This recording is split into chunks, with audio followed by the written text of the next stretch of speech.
नमस्कार, आपण पाहताय कोकणचं नंबर 1 महा चॅनल कोकण 7 लाईव्ह बातमीपत्रात आपलं स्वागत। सुरुवात करूया हेडलाईन्सनं। स्थानक प्रमुख चिखलयुक्त पाण्यात व्यवहारात पारदर्शकता निर्माण करायची आहे, मनीष दळवी यांचं प्रतिपादन। आणि दोडामार्गची आरोग्य व्यवस्था राम भरोसे। आता पाहूया सविस्तर बातम्या।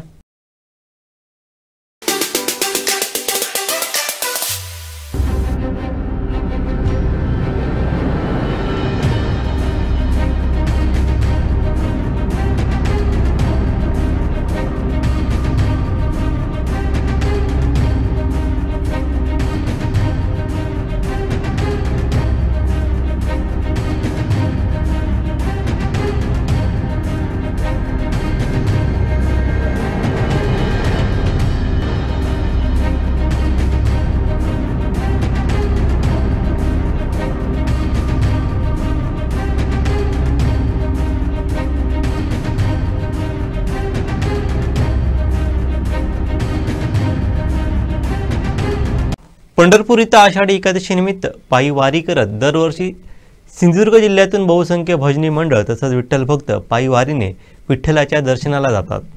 या विठूचा गजर हरी नामाचा झेंडा रोविला, या विठूचा गजर हरी नामाचा झेंडा रोविला, या विठूचा गजर हरी नामाचा झेंडा रोविला, या विठूचा गजर हरी नामाचा झेंडा रोविला।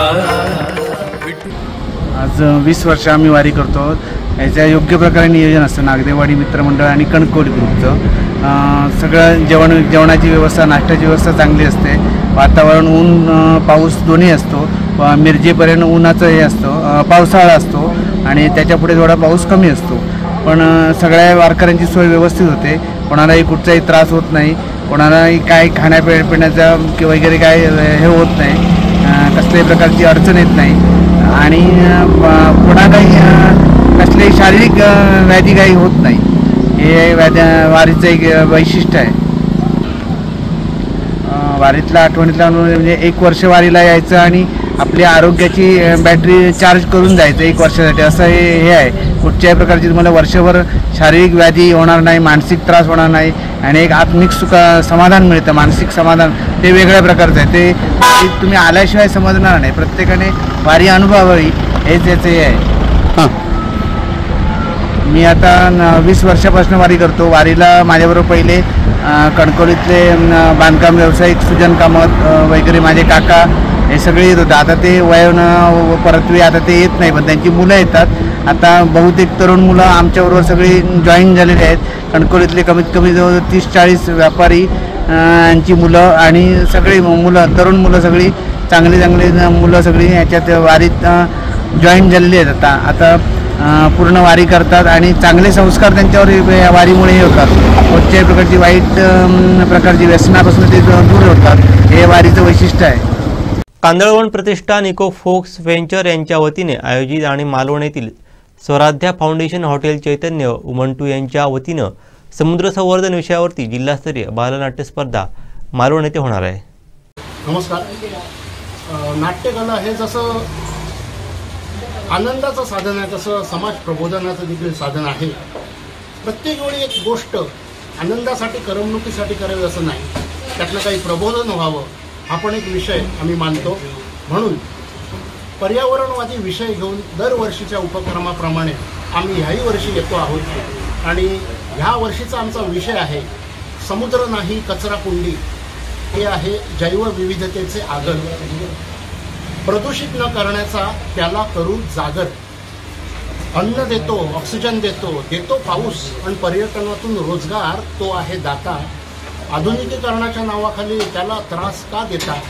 तर हा असा एक विषय, या विषयाशी बालनाट्याची सांगड घालून समाज प्रबोधन आणि नाट्य अशी असा एक उपक्रम आम्ही घेऊन येतो आहोत। बालनाट्यच का तर या संस्कारक्षम वयात त्या निमित्ताने ती मुलं मग त्यांचे शिक्षक त्यांचे पालक या विषयाशी अनुषंगाने या विषयाला अनुसरून अनेक गोष्टी शोधतात, त्यावर विचार करतात। आज मुलं विचार करत नाही आहेत मोबाईलच्या जगात असं म्हणतात। काही उपक्रम काही गोष्टी उपाय शोधतात। या सगळ्या उपक्रमाचं हे यश आहे असं आम्ही मानतो। त्या निमित्ताने ती मुलं विचार करतील, शिक्षकांबरोबर बोलतील, पालकांबरोबर बोलून त्यासाठी काही प्रयत्न करतील आणि नकळत त्या विचारांमुळे त्यांच्या डोक्यात ह्या विषयावरचं एक जागरूकपणा बसेल असं आम्ही घेऊन येतो आहे। कांदळवन प्रतिष्ठान इकोफोक्स व्हेंचर्स यांची ही स्पर्धा आहे आणि या स्पर्धेचे सहप्रायोजक स्वराध्या फाउंडेशन मालवण, हॉटेल चैतन्य आणि उबंटू कॅफे असे सर्वजण मिळून हे आगळा वेगळा उपक्रम माध्यमिक शालेय गट या मुलांसाठी जिल्हास्तरीय घेऊन येत आहोत। तर या स्पर्धा म्हणजे स्पर्धेची तारीख आहे रविवार दिनांक 25 ऑगस्ट 2024 आणि स्थळ मामा वरेरकर नाट्यगृह आणि वेळ आहे सकाळी 11 ते 8। बक्षीस समारंभ देखील त्याच दिवशी स्पर्धा संपल्यानंतर मामा वरेरकर नाट्यगृहामध्येच होणार आहे। धन्यवाद। देवगड तालुक्यातील वरेर येथील धरणेवाडीकडे जाणारा रस्ता पावसामुळे ठिकठिकाणी खड्डेमय बनला आहे। तसंच रस्त्याचं रुंदीकरण केल्यामुळे सर्व माती पावसाच्या पाण्यामुळे रस्त्यावरती आले, त्यामुळे येथील ग्रामस्थ संताप व्यक्त करत आहेत। या ठिकाणी शाळा कॉलेजमधून येताना जाताना विद्यार्थ्यांचे खूप हाल होतात। तसंच या रस्त्यावरून वाहतूक करणं देखील धोक्याचं बनलं आहे।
सावंतवाडी बसस्थानकाची पूर्ती दैना झाली आहे। चिखलाच्या साम्राज्यात प्रवासी शालेय विद्यार्थ्यांना कसरत करून बसावं लागतंय। एवढंच नव्हे तर चक्क स्थानक प्रमुखांचा कारभार जिथून चालतो त्या कार्यालयात देखील चिखलाचं पाणी शिरू लागले। त्यामुळे सावंतवाडीचं स्थानक हा बस डेपो आहे की गुरांचा गोठा असा प्रश्न उपस्थित झालाय। पाहूयात।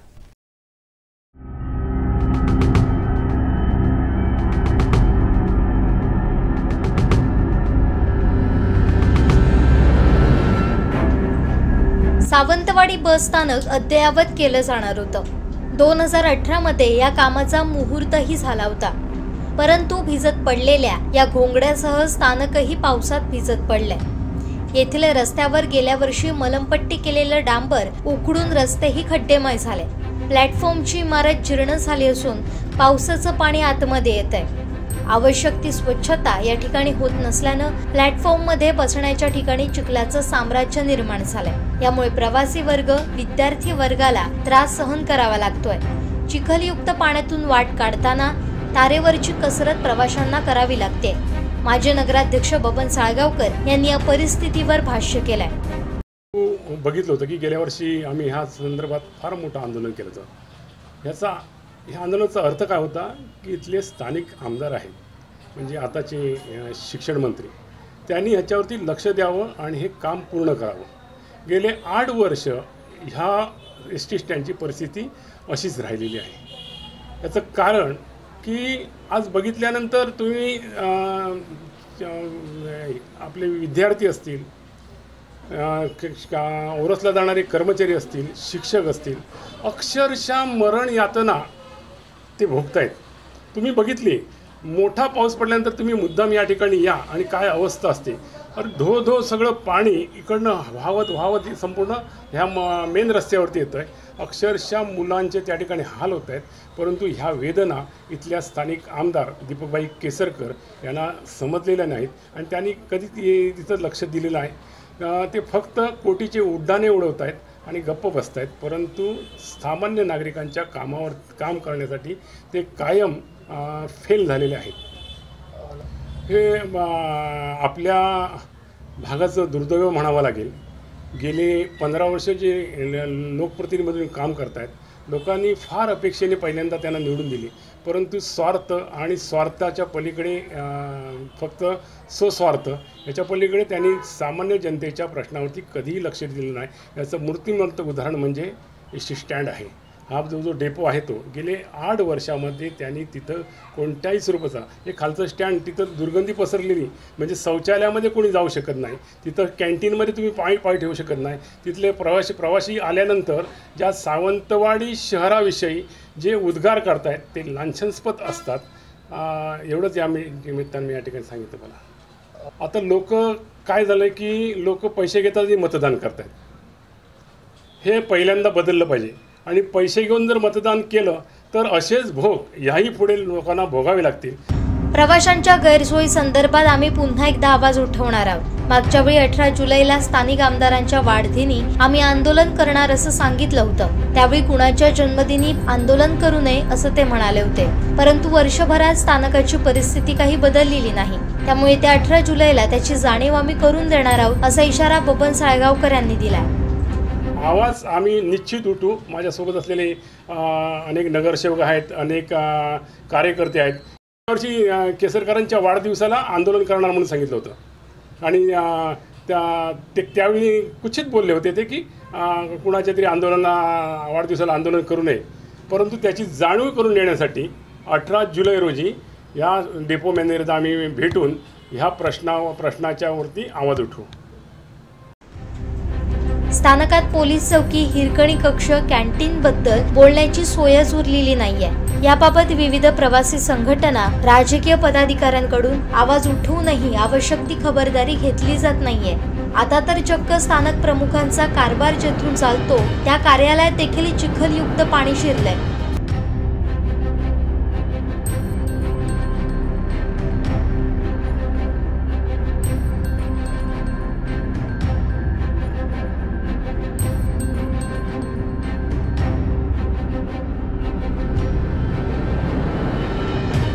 ही परिस्थिती न बदलल्यास रेनकोट घालून काम करण्याची वेळ येथील कर्मचारी वर्गावर येण्याची शक्यता नाकारता येत नाही. याबाबत स्थानक प्रमुखांना विचारलं असता ऑन रेकॉर्ड बोलण्यास त्यांनी नकार दिलाय. लागलीच वरिष्ठांना फोन लावत याबाबत चर्चा केली. एकंदरीतच सद्यस्थितीत बस स्थानकाची अवस्था पाहता गुरांचा गोठा तरी बरा असंच काहीसं म्हणावं लागेल. एकीकडे एसटी प्रवासात महिलांना 50% सूट, ज्येष्ठांना मोफत प्रवास शासन देत असताना सावंतवाडी बस स्थानकात होणारे हे हाल एसटी रोखणार की उघड्या डोळ्यांनी बघत बसणार हा प्रश्न उपस्थित होतोय. त्याचबरोबर 15 जुलैला सुरू होणारा प्रवासी राजा दिनात यावर काय तोडगा निघेल का हेही बघावं लागेल. विनायक गावस, कोकण 7 लाईव्ह, सावंतवाडी.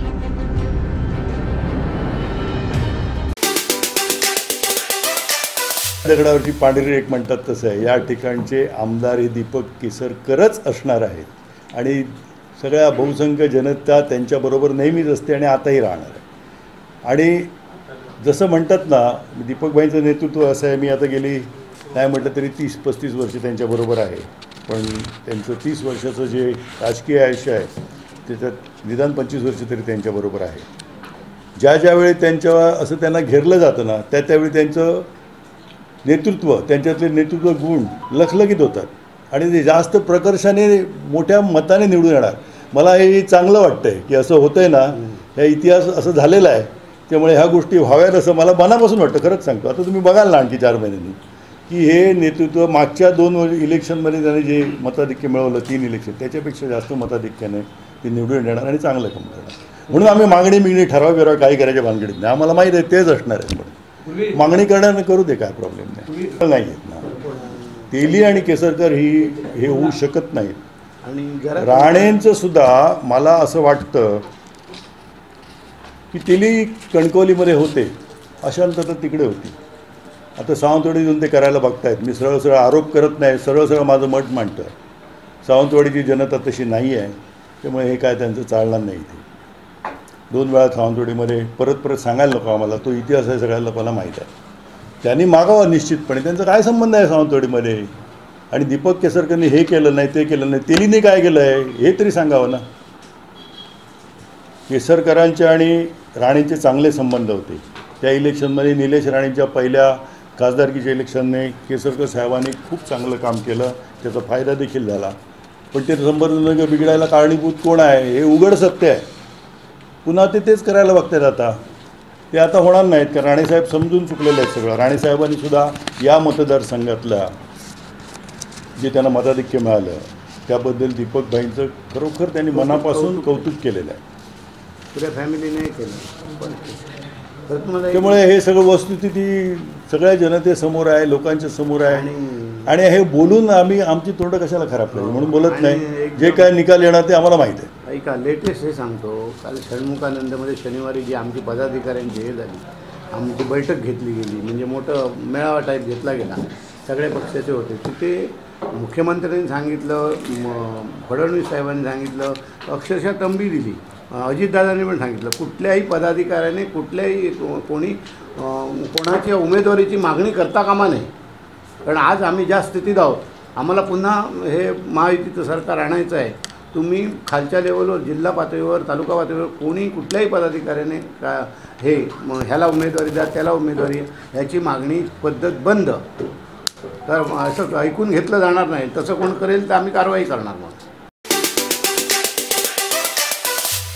ते पुढचं म्हणजे सप्ताह जसं आपण साजरा करतो त्या पूर्ण सप्ताहामध्ये ते वेगवेगळे कार्यक्रम होणार आहेत. कारण एकाच दिवशी आम्हाला एवढे कार्यक्रम जास्त असल्यामुळे ते 2 दिवसात किंवा 3 दिवसात शक्य होणार नाही. आणि स्पर्धा जी आता साहेबांनी सांगितली ती स्पर्धा अत्यंत म्हणजे मोठ्या उत्साहात होणार आहे. कारण त्या स्पर्धेमध्ये बऱ्याच 21 संघांना सहभागी करून घ्यायचं आहे. आणि तेवढे 21 संघ आपल्या केंद्रस्थानी म्हणजे तालुका विधानसभा मतदारसंघाचे म्हणजे दोडामार्ग, वेंगुर्ला आणि सावंतवाडी हे इथे एकत्र सेंट्रलाइज करणार. आणि त्याच्यामध्ये भजनप्रेमींचा सहभाग मोठा आहे. आणि तरुणांनी हे मागणी केलेली आहे भजन स्पर्धा. ते स्वतः स्वयंस्फूर्तीने म्हणजे स्वतःच्या ह्याच्यातून स्वतः फंडिंग करून ते स्वतः आपल्या ह्याच्यामध्ये काही गृहोपयोगी वस्तू हे करणार. उदाहरणार्थ समजा आता पावसाळा सुरू आहे तर ते त्या काही गावातून ताडपत्र वगैरे देणार आहेत असं त्यांनीच सांगितलं आहे. काही ठिकाणी मुलांना खाऊ वाटप करणार आहेत, काही हे देणार आहेत, काय आपले खतं वाटप करणार आहेत स्वतःच्या खर्चाने, आणि काही जण दप्तर वाटप म्हणा काय म्हणजे मुलांना शालोपयोगी वस्तू वाटप असे भरगच्च कार्यक्रम सगळ्या विभागामध्ये होणार आहे. आंबोलीमध्ये खतं वाटप करायचं, आंबोलीमध्ये खतं वाटप, असं प्रत्येकाने कार्यक्रम आपल्याकडे घेतलेले आहेत. दोडामार्ग ग्रामीण रुग्णालयाची परिस्थिती पाहिली तर दोडामार्ग आरोग्य विभागाला कुणीच वाली नसल्याचं चित्र दिसून येत आहे. या रुग्णालयाची विदारक परिस्थिती समोर आणली आमचे दोडामार्ग प्रतिनिधी लव परब यांनी. पाहूयात.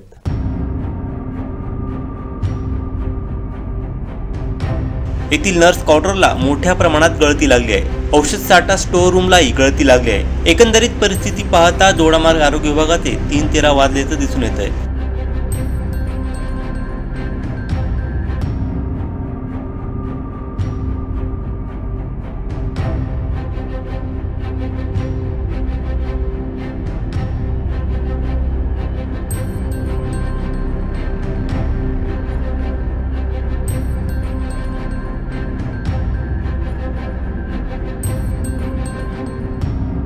येथील प्रभारी डॉक्टर अनिकेत गुरु यांच्याशी बातचीत केली असता त्यांनी दोडामार्ग ग्रामीण रुग्णालयाकडे कोणाचंही लक्ष नसल्याचं सांगत नाराजी व्यक्त केली आहे. तसेच अपुरा स्टाफ भरण्याची त्यांनी मागणी केली आहे. सर्व रिक्त पदांची लिस्ट बघता दोडामार्ग ग्रामीण रुग्णालय अधिकारी कर्मचाऱ्यांविना चालवले जात असल्याचं दिसून येत आहे.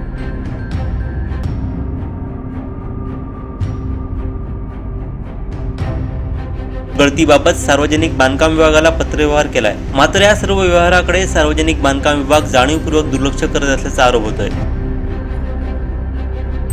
डॉक्टर ज्ञानेश्वर येवाळे यांची बदली झाल्यानंतर दोडामार्ग ग्रामीण रुग्णालयात 2 वर्षांपासून एकही स्त्रीरोग तज्ज्ञ डॉक्टर कायमस्वरूपी नाही, ही सुद्धा एक गंभीर बाब आहे। रस्ते, पूल आणि अन्य बांधकामावर खर्च करणारं सरकार लोकांच्या आरोग्याच्या प्रश्नावर गांभीर्याने कधी पाळणार हाच मोठा प्रश्न आहे। दोडामार्ग ग्रामीण रुग्णालयामध्ये आम्ही आता आज आढावा घेतलेला आहे। इथल्या दोडामार्ग ग्रामीण रुग्णालयाची परिस्थिती पाहिली तर अक्षरशः दयनीय अवस्था आज आपल्याला इथे निदर्शनास आलेलं आहे। इथे अपुरा असलेला स्टाफ आणि इथल्या कर्मचाऱ्यांना जो लागलेली आरोग्याच्या इमारतीला लागलेली जी गळती, त्या गळतीमुळे होणारा कर्मचाऱ्यांना त्रास, हे आपण आज याचा आढावा घेतलेला आहे। त्यांच्याशी आपण बातचीत केलेली आहे। डॉक्टर अनिकेत गुरव यांच्याशी पण आपण संपर्क साधला आहे। त्यांनी त्यांच्याशी विचारणा केली असता त्यांनी सांगितलं आहे का इथे नर्सिंग स्टाफमध्ये किंवा स्टोरूममध्ये मोठ्या प्रमाणात गळती लागलेली आहे आणि तिथे औषध साठ्याचं पूर्णपणे नुकसान होते, पाणी पडून तिथल्या दप्तराचं पण नुकसान होते, अशा प्रकारे त्यांनी आज सांगितलेलं आहे। आणि इथल्या आरोग्याची परिस्थिती पाहिली इमारतीची आपण पाठीमध्ये पाहू शकतो की माझी परत आहे दोडामार्ग ग्रामीण रुग्णालय। या दोडामार्ग ग्रामीण रुग्णालयामध्ये जी गेल्या 2 वर्षापूर्वीच फरशा बसवल्या होत्या, त्या फरशा पण इथे फुटून त्यांची नासधूस झालेल्या आहेत। मोठे हजारो कोटी रुपयाचं हे नुकसान झालेलं आहे। अशा प्रकारे हे दोडामार्ग ग्रामीण रुग्णालयाचे 3-13 वाजण्याचे आपल्याला इथे दिसून येत आहे। कोकण 7 लाईव्हसाठी दोडामार्ग लवकर। राज्यात पावसाचा खेळ सुरूच आहे। सोमवारी धोधो बरसल्यानंतर 2 दिवस पावसानं ब्रेक घेतला होता। त्यानंतर गुरुवारपासून मुंबईसह राज्यात पुन्हा एकदा पावसानं जोर धरलाय। पुन्हाही अनेक भागात मुसळधार पावसाचा इशारा देण्यात आला आहे। यावेळी मेघगर्जनेसह मुसळधार पाऊस कोसळेल असा अंदाज वर्तवण्यात आला आहे। तसंच हवामान खात्याने काही जिल्ह्यांना पावसाचा अलर्ट दिला आहे। मुंबईत सोमवारी झालेल्या मुसळधार पावसानंतर पावसाचा जोर ओसरला असला तरी हलक्या ते मध्यम स्वरूपाच्या सरी अधूनमधून कोसळत आहेत। हवामान विभागानं येत्या सोमवारपर्यंतचा पावसाचा अंदाज प्रस्तुत केला आहे। मुंबईसह ठाणे, पालघर, रायगड, रत्नागिरी, सिंधुदुर्ग या जिल्ह्यांमध्ये पावसाचा जोर कायम राहण्याची शक्यता वर्तवण्यात आली आहे।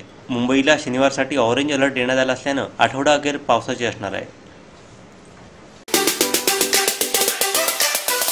अरुणा मध्यम प्रकल्पाच्या उजव्या कालव्याचं काम निकृष्ट दर्जाचं झालं आहे। या कामाच्या चौकशीची मागणी करणार असल्याचं शिवसेना तालुका प्रमुख मंगेश लोके यांनी सांगितलं। वैभववाडी तालुक्यात 7 जुलैला झालेल्या पावसानं तिरवडे दर्पे खारेपाटण येथे अरुणा धरणाच्या उजव्या कालव्याच्या भिंतींना तडे गेले, त्यामुळे कालव्यातील पाणी व मातीचा भराव थेट पावलेवाडी येथील शेतकऱ्यांच्या शेतात जाऊन मोठं नुकसान झालं। या घटनेची शिवसेना तालुका प्रमुख मंगेश लोके, राष्ट्रवादी काँग्रेस शरद पवार गटाचे तालुका अध्यक्ष रवींद्र चव्हाण यांनी पाहणी केली। त्यानंतर त्यांनी प्रसिद्धी पत्रकाच्या माध्यमातून चौकशीची मागणी केली। स्थानिक लोकप्रतिनिधींना हाताशी धरून या कालव्याच्या कामाचा मक्ता निश्चित करण्यात आलाय। 6 किलोमीटर लांबीच्या या कालव्याचं काम दर्जेदार झालं नाही, त्याला अधिकारी आणि ठेकेदार जबाबदार आहेत, त्यामुळेच भिंतीला तडे गेले आहेत। याशिवाय या कालव्यामुळे तिरवडे तर्फे खारेपाटण येथील शेतकऱ्यांच्या शेतीचं नुकसान झालंय, त्यामुळे बांधण्यात आलेल्या पूर्ण कालव्याचं स्ट्रक्चरल ऑडिट करण्यात यावं आणि या संपूर्ण कामाची चौकशी करण्यात यावी अशी मागणी आपण कार्यकारी अभियंता, गुणनियंत्रक कोल्हापूर आणि प्रधान सचिव पाटबंधारे विभाग ठाणे यांच्याकडे करणार असल्याचं त्यांनी सांगितलं। तसंच शेतकऱ्यांना जोपर्यंत नुकसान भरपाई मिळत नाही तोपर्यंत कालव्याचं काम देखील आम्ही सुरू करू देणार नाही असा इशारा देखील त्यांनी पाटबंधारे विभागाला दिला आहे।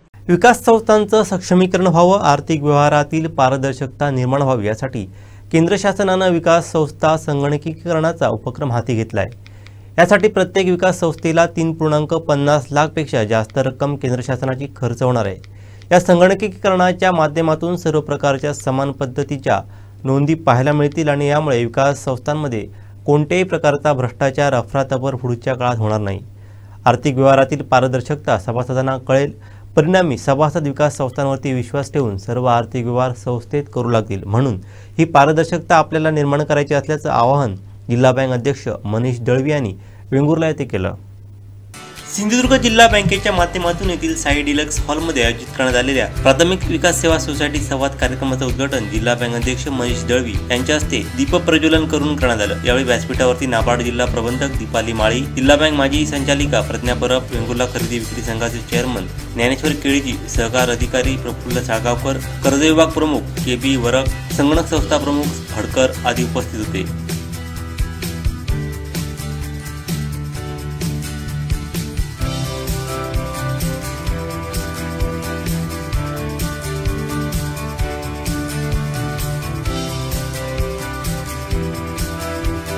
या कार्यक्रमात श्री क्षेत्रपालेश्वर ओढावडा सोसायटीनं बँक स्तरावर व संस्था स्तरावर या दोन्हीकडे 100% कर्ज वसुली केल्याबद्दल त्यांचा सत्कार करण्यात आला। तर बँक स्तरावरती 30 जून 2024 अखेर 100% वसुली करणाऱ्या Vitore society, Matond society, Adeli society, Math society, Odhavada society, Khanoli society, Vengurla society, Aravali society, Tilu society, Uvadanda society, Pal society, Redi society, Shiroda society यांचा मान्यवरांच्या हस्ते सत्कार करण्यात आला।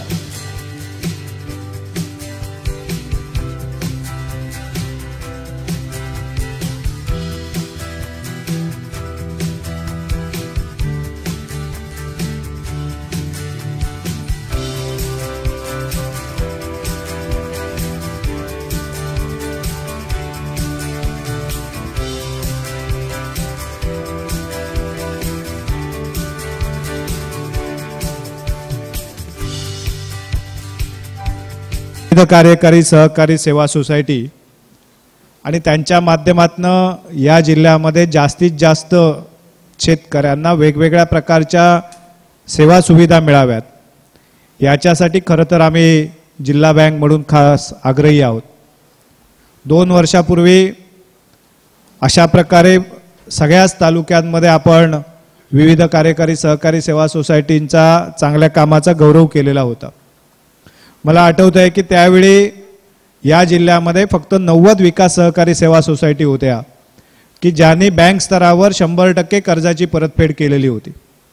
आपल्याला सांगायला आनंद वाटेल की या ठिकाणी या सगळ्या विकास सहकारी संस्थांबरोबर ज्यावेळी आम्ही हा संवाद सुरू केला, अशा प्रकारचे त्यांच्या समस्या समजून घेण्याचा प्रयत्न केला, त्यावेळी या सगळ्या विकास सहकारी संस्थांमध्ये जिथे 90ची संख्या होती तिथे आज या वर्षी 135 पर्यंत विविध कार्यकारी सहकारी सेवा सोसायटी ज्यांनी 100% बँकेची परतफेड केली। ही संख्येची जी वाढ आहे, ही वाढ याचा अर्थ की या जिल्ह्यातला सहकार गुणात्मक दृष्ट्या खूप चांगला विकसित होतो आहे आणि फक्त बँकेची परतफेड होत नाही आहे तर त्याच्याच बरोबर जिथे आपण 100 कोटी 110 कोटी पर्यंत शेती कर्जाचं वाटप करत होतो तिथे या वर्षी आपण जवळपास 145 कोटी रुपयाचं शेती कर्जाचं वाटप करतो आहोत। याचा अर्थ असा आहे की ज्यावेळी शेतकऱ्यापर्यंत जास्तीत जास्त कृषी कर्ज, शेती कर्ज त्याचं वाटप करावं, त्यांना शासनाच्या या सगळ्या योजनांचा लाभ चांगल्या प्रकारे द्यावा, याच्यासाठी आता विविध कार्यकारी सहकारी सेवा सोसायट्या म्हणजेच पॅक्स या चांगल्या प्रकारे काम करायला सुरुवात केलेली आहे। आर्थिक व्यवहारांमधली जी पारदर्शकता आहे, ही पारदर्शकता जेव्हा तुमच्या सभासदांना कळेल की आपली संस्था ही अत्यंत पारदर्शकपणे कारभार करते आहे, तेव्हा तो सभासद इतर कुठल्याही गोष्टी असतील तरी बाजूला ठेवून त्या ठिकाणी आपले सगळे आर्थिक व्यवहार हे विकास संस्थेकडे करण्यासाठी पुढे येईल। आणि म्हणून ही पारदर्शकता आपल्याला त्या ठिकाणी निर्माण करायची आहे। ही पारदर्शकता निर्माण करण्यासाठी जो आजचा जो संगणकीकरणाचा जो कार्यक्रम शासनाने हाती घेतलाय त्याचा आपण उपयोग करून घेतला पाहिजे। आणि तो उपयोग करत असताना आपल्याला या ज्या इंटरनेटच्या कनेक्शनच्या सुविधांच्या संदर्भात अडचणी असतील, काही नोंदींच्या संदर्भातल्या अडचणी असतील, मी मगाशी जो मुद्दा एक आपल्याला सगळ्यांना विचारला होता की या ठिकाणी आपण ह्या सगळ्या नोंदी करत असताना ज्या काही तफावती त्या ठिकाणी आढळून येत असतील तर त्याच्यावर तात्काळ निर्णय घ्या। आतापर्यंत आपण शेती आणि बिगर शेतीमध्ये काहीच फक्त थोडेसे भाग होते की ज्याच्या माध्यमातून आपण विकास संस्थांच्या माध्यमातून कर्ज वितरण करत होतो, परंतु आता आम्ही आमच्या संचालक मंडळाने निर्णय घेतलाय की सगळ्या प्रकारची कर्ज, ज्या प्रकारचा कर्ज प्रस्ताव विकास संस्थेच्या माध्यमातून येईल त्या प्रकारच्या विकास संस्थेच्या माध्यमातून आलेल्या प्रस्तावाला आपण मान्यता द्यायची आणि विकास संस्थाच्या माध्यमातून जास्तीत जास्त कर्ज वितरण करण्याचा प्रयत्न करायचा। जो आपली कर्ज कुठल्याही प्रकारे थकबाकी ठेवत नाही अशा शेतकऱ्याला शासनाच्या माध्यमातून प्रोत्साहनपर अनुदान देण्याची प्रक्रिया ही आता या पुढच्या काळामध्ये निरंतरपणे चालू केली जाणार। आणि म्हणून आपल्या सगळ्या शेतकऱ्यांना त्या ठिकाणी कर्जमाफीऐवजी तुम्ही कर्ज वितरण, कर्ज परतफेड व्यवस्थित करा, त्याच्या माध्यमातून तुम्हाला प्रोत्साहनाच्या माध्यमातून जास्त फायदा होईल याची माहिती त्या निमित्ताने आपण करून दिली पाहिजे।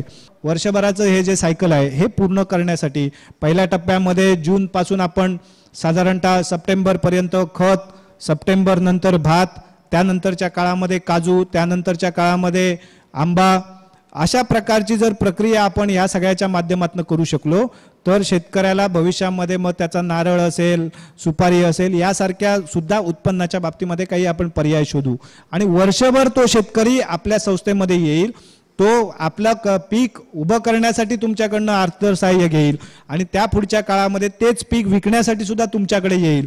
याच्यासाठी सुद्धा आपण प्रयत्नरत आहोत आणि कदाचित या वर्ष दीड वर्षामध्ये आपण ही सगळी यंत्रणा निश्चितपणे या जिल्ह्यामध्ये उभी करू. याच्यासाठी बाजार समितीच्या माध्यमातून आपण काही यार्ड उभे करतो आहोत. याच्यासाठी सुद्धा लागणारं जे काही कर्ज द्यायचं आहे ते मी दिलेलं आहे आणि म्हणून आपल्या सगळ्यांना सांगतो की आपल्या विकास संस्थांना खूप चांगल्या संधी या पुढच्या काळामध्ये उभ्या राहिलेल्या आहेत. त्या संधीचा फायदा घ्या.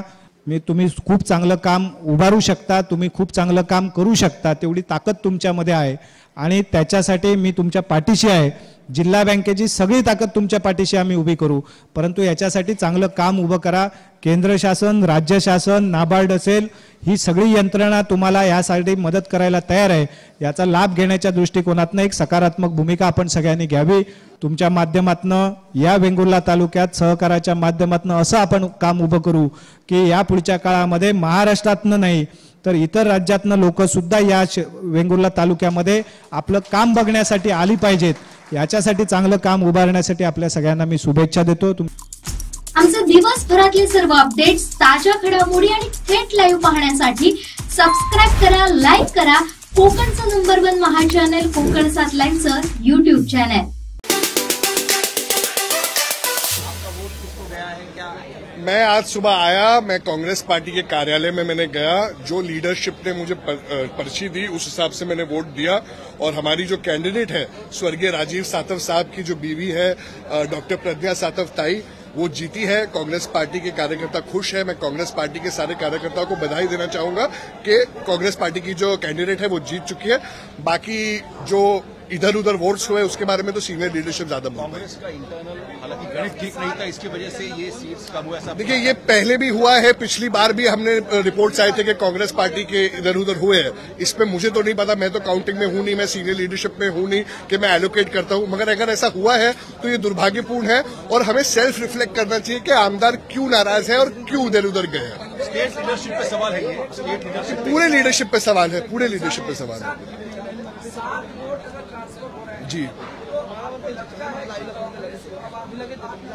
100% आत्मचिंतन करने के अगर आप कहते हो कि 7 वोट अगर गए हैं तो ये बहुत दुर्भाग्यपूर्ण है कि हर बार ऐसा क्यों होता है. पिछली बार भी हमारे पहले कैंडिडेट चंद्रकांत हांडोरी जी को हार का सामना करना पड़ा. इस बार हमारी कैंडिडेट तो जीत गई, मगर आप अगर कह रहे हो कि वोट इधर उधर हुए तो ये दुर्भाग्यपूर्ण की बात है और ये सेल्फ रिफ्लेक्ट करने की बात है कि ऐसा क्यों हुआ है.